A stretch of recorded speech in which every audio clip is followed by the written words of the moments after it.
ನಮಸ್ಕಾರ, ನ್ಯೂಸ್ 26ಗೆ ಸ್ವಾಗತ.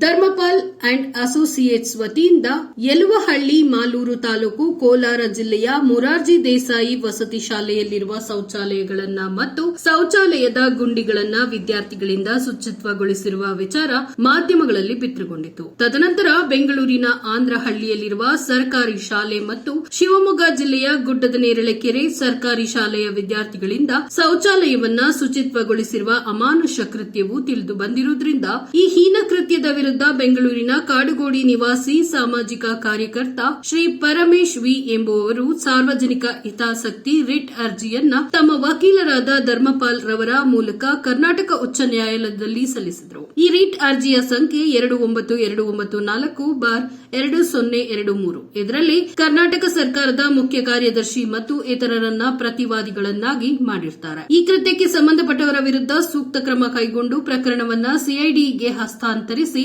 ಈ ಪ್ರಕರಣದ ಬಗ್ಗೆ ಒಂದು ಸೂಕ್ತ ಕಮಿಟಿ ರಚನೆ ಮಾಡಿ ಸರ್ಕಾರಕ್ಕೆ ವರದಿಯನ್ನ ಸಲ್ಲಿಸಬೇಕು. ಅಲ್ಲದೆ 10 ವರ್ಷಗಳಿಂದ ಇಲ್ಲಿಯ ತನಕ ಇಂತಹ ಎಷ್ಟು ಪ್ರಕರಣ ಬೆಳಕಿಗೆ ಬಂದಿದೆ ಎಂಬ ವರದಿ ನ್ಯಾಯಾಲಯಕ್ಕೆ ಸಲ್ಲಿಸಬೇಕೆಂಬ ಮನವಿಯನ್ನ ಮಾಡಿದ್ದಾರೆ.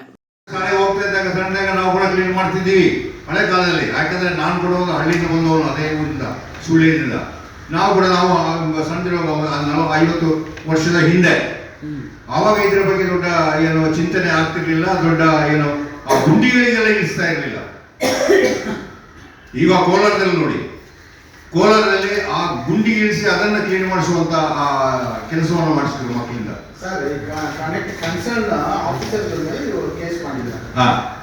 ಹೌದು, ಆಡಳಿತ ಮಂಡಳಿಯವರು ಬರೆದು ಒಂದು ನೇಮಕ ಮಾಡಿಕೊಳ್ಳಬೇಕು.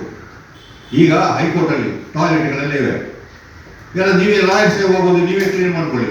ಪ್ರೆಸ್ ಕ್ಲಬ್ ಅಲ್ಲಿ ಟಾಯ್ಲೆಟ್ ಇದೆ, ನೀವು ಪ್ರೆಸ್ ಕ್ಲಬ್ ವರದಿಗಾರರೇ ನೀವೇ ಹೋಗ್ತಾ ಇರೋದು, ನೀವೇ ಕ್ಲೀನ್ ಮಾಡಿದ್ದೇ ಇದ್ರೆ ಎಂತಹ ಮನಸ್ಥಿತಿ ಬರ್ಬೋದು ನಮ್ಗೆ? ಆ ಮಾನಸಿಕ ಹಿಂಸೆ ಎಲ್ಲಿವರೆಗೆ ಬರ್ಬೋದು?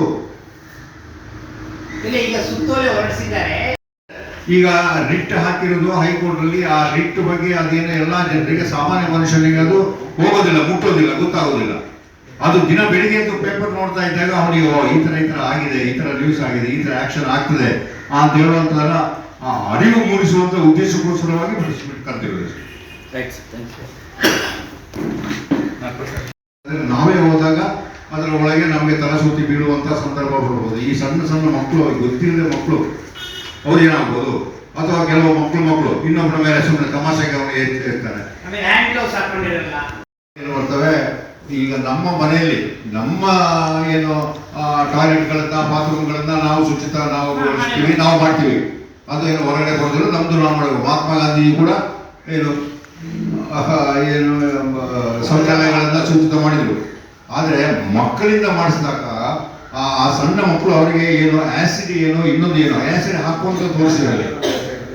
ನಮಸ್ಕಾರ, ಮಂಜುನಾಥ್ ಕನ್ನಡಿಗ ಅಂತ. ಇವತ್ತು ನಮ್ಮ ಧರ್ಮಪಾಲ್ ಅವರು ಎತ್ತಿರುವಂಥ ಹೆಜ್ಜೆ ತುಂಬ ಮಹತ್ವಪೂರ್ಣವಾಗಿದೆ. ಯಾಕಂದ್ರೆ ಮಕ್ಕಳಿಗೆ ಕರ್ಕೊಂಡೋಗಿ ನಾವು ಶಾಲೆ ಕಳಿಸೋದು ಓದ್ಲಿಕ್ಕೋಸ್ಕರ ಅವ್ರ ಕೈನಲ್ಲಿ ಇವರು ಬಾತ್ರೂಮ್ ತೊಳಿಸೋದು ಮತ್ತೆ ಪಿಟ್ ಕ್ಲೀನ್ ಮಾಡಿಸೋದು, ಇದೆಲ್ಲ ನಿಜವಾಗ್ಲೂ ತುಂಬಾ ಅನ್ಯಾಯ.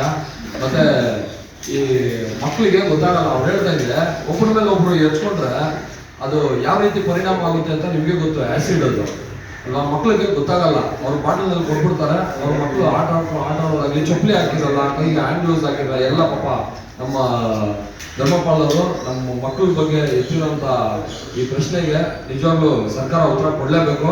ಯಾಕಂದ್ರೆ ಇದು ಮೊದಲನೇದಾಗಿ ಅವ್ರಿಗೆ ಶಿಕ್ಷೆ ಆದ್ರೆ ಇನ್ನು ಮುಂದಿನ ದಿನಗಳಲ್ಲಿ ಯಾರು ಈ ತರ ಮಾಡಲ್ಲ. ಇದಕ್ಕೆ ಮುಂಚೆ 10 ವರ್ಷದಿಂದ ಇದಾಗಿರೋದನ್ನ ಸಿಐಡಿಗೆ ಒಪ್ಪಿಸ್ಬೇಕು ಅಂತೇಳಿ ಧ್ವನಿ ಎತ್ತಿದ್ದಾರೆ. ಇದನ್ನ ಒಪ್ಪಿಸ್ಲೇಬೇಕು. ಯಾಕಂದ್ರೆ ಮೊದಲೇ 10 ವರ್ಷದ ಮುಂಚೆನೆ ಈ ತರ ಅವ್ರಿಗೆ ಶಿಕ್ಷೆ ಆಗಿದ್ರೆ ಇವತ್ತು ನಾವು ಈ ಸ್ಥಿತಿಗೆ ಬಂದು ಇದ್ರ ಬಗ್ಗೆ ಒಂದು PIL ಹಾಕುವಂತ ಒಂದು ಪರಿಸ್ಥಿತಿ ಬರ್ತಾ ಇರಲಿಲ್ಲ.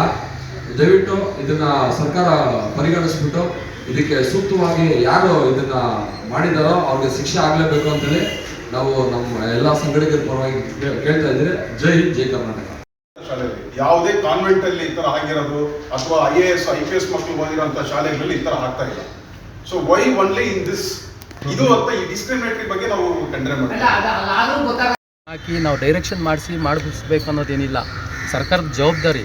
ಆದರೆ ಇದ್ರ ಬಗ್ಗೆ ಏನಂತ ಗೊತ್ತಿಲ್ಲ. ಎಷ್ಟೇ ಸರ್ಕ್ಯುಲರ್ಗಳು ಬಂದರು, ಎಷ್ಟೇ FIRಗಳಾದರೂ ಏನೇ ಆದರೂ ಎಷ್ಟೇ ಪದೇ ಪದೇ ಮಾಧ್ಯಮಗಳಲ್ಲಿ ಈ ರೀತಿ ಘಟನೆಗಳಾಗ್ತಾ ಇದೆ, ಅಮಾನುಷ ಕೃತ್ಯಗಳು ನಡೀತಾ ಇದ್ರೇನು ಇದ್ರ ಬಗ್ಗೆ ಸರ್ಕಾರ ಯಾವುದೇ ರೀತಿ ಗಂಭೀರವಾಗಿ ಇದನ್ನು ಪರಿಗಣಿಸ್ತಾ ಇಲ್ಲ.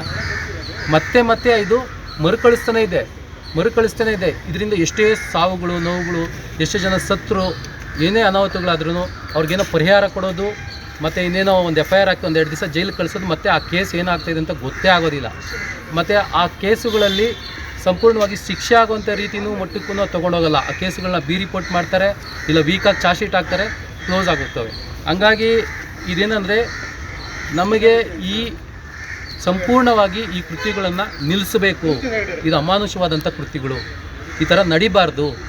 ಇಷ್ಟು ದಿವಸ ಆಗಿ ಇಷ್ಟೊಂದು ಎಲ್ಲ ಟೆಕ್ನಾಲಜಿ ಮುಂದುವರೆದು ಮಿಷನರಿಗಳೆಲ್ಲ ಬಂದು ಇಷ್ಟೊಂದು ಇದರಲ್ಲಿರಬೇಕಾದ್ರೆ ಈ ಥರ ನಡಿಬಾರ್ದು. ಹೀನಾಯ ಕೃತ್ಯಗಳು ಪದೇ ಪದೇ ಮರುಕಳಿಸ್ತಾ ಇದೆ.